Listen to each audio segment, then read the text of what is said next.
How's it going, guys?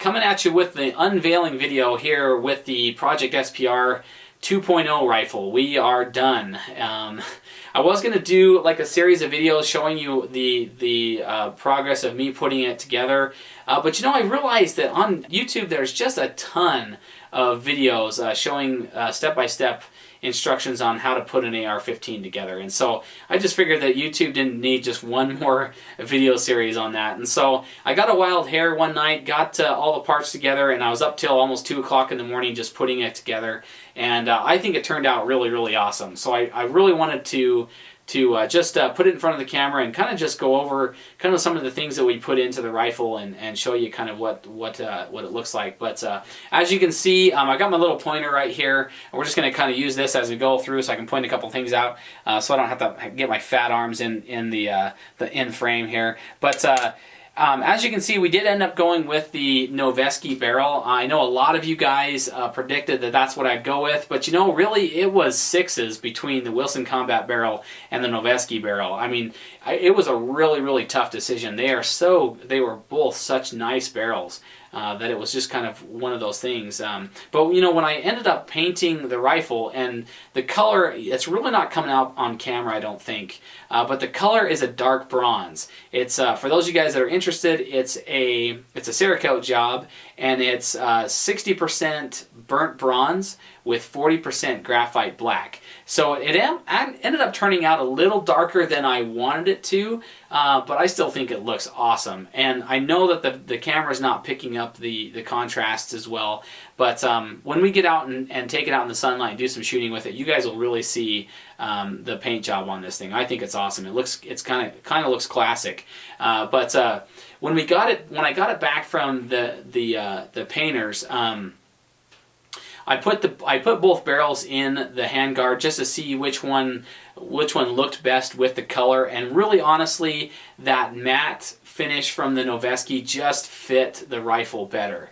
And I think that that's pretty much what made me decide. And the Wilson is just a fantastic looking barrel. I think it's the best looking barrel on the market. But it just didn't look quite as nice when you kind of put everything together. It kind of stood out more and detracted from the rest of the rifle.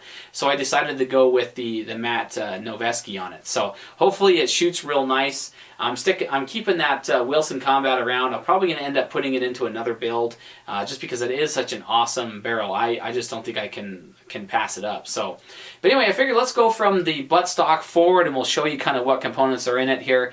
The rear here is a Voltor E-Mod stock. This is probably my favorite collapsible stock on the market. Just an awesome stock, and that is again also painted in that dark bronze. The stock system that we put in was the Voltor A5 stock system, and for those of you guys that don't know what that is, it uses a buffer tube that is longer than your carbine length but shorter than your rifle length. But it utilizes a rifle spring on the inside with a modified heavy buffer to allow for smoother recoil, slower recoil, less momentum on the less speed and velocity on the bolt carrier group, and aids in helping the rifle run smoother. And so anyway, I'm going to do a review separate on the A5 stock system because I think it's awesome and it's worthy of its own video. So you'll see some more about the A5 stock system in a future video. But we just used a Magpul MOE grip. You know, I love the grip. It's simple, it works well, it fits my hand, it's on all my ARs, and so I decided to keep it consistent and go with the MOE grip. We're just using 20 round P-mags in this rifle. The 20 rounder helps the clearance with the bipod, and you know, in a more precision rifle like this, 20 rounds is more than enough. And so we're running 20 round P-mags. The lower again is that Gen 2 Noveske lower, and just love that lower. I love the looks. It's robust, it's nice and heavy, and should be a little stronger and more rigid than your standard mil-spec. And then the same goes with the upper, which is the Voltor mirror that modular upper receiver, and again, a little bit more robust, a little bit more rigid, and should give us a little bit more accuracy. And they mate together really well in this rifle as well. I think they look awesome together. The charging handle that we're using is the BCM Gunfighter Mod 4, which is the medium-sized gunfighter charging handle. Awesome thing there. And then on top for the scope, we're running a Vortex Viper PST, which is a 4.5 to 16 power. And this is the same exact scope that I have on my 308, my hunting rifle. For those of you guys that haven't seen my video of my elk hunt this year, you can see me taking an 875-yard shot at my elk using this exact same scope on my 308. And it's just a great scope. For the money, I think you're really, really hard-pressed to beat it.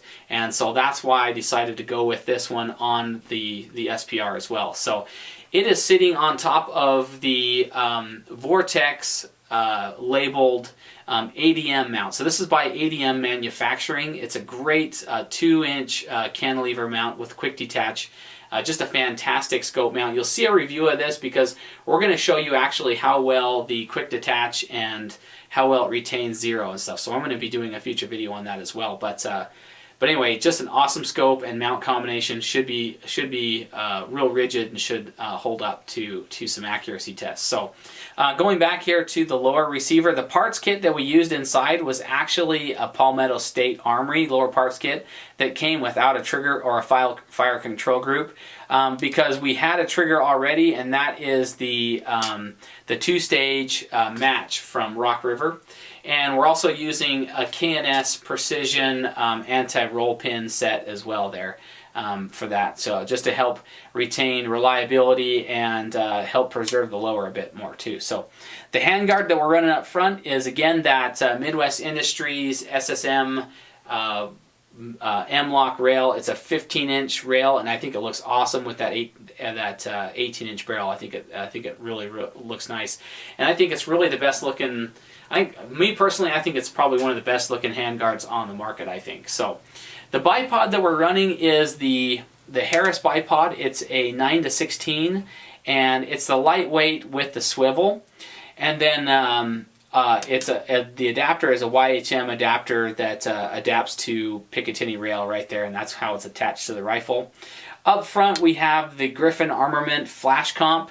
You're going to see a video review of the Flash Comp as well, because I wanted to definitely put the Flash Comp through its paces and see how well it does. I'm kind of excited. I've read some really good reviews on it, which is why I went with it. So hopefully, it mitigates real well without being, obnoxiously loud. So hopefully that works. Oh, I did forget to mention that on top of the scope we have the Vortex scope caps.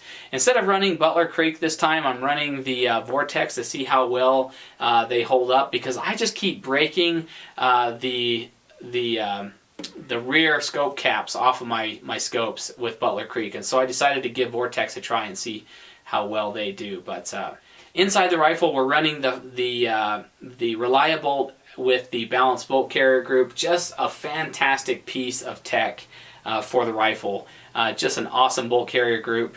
And anyway, you'll see a review on that as well for sure, because the Sharps Rifle Company has hit it out of the park with that balanced bolt carrier group and the Reliable. So see a video for that in the future. But now the only thing left on the rifle to do is we've got to get a sling for it.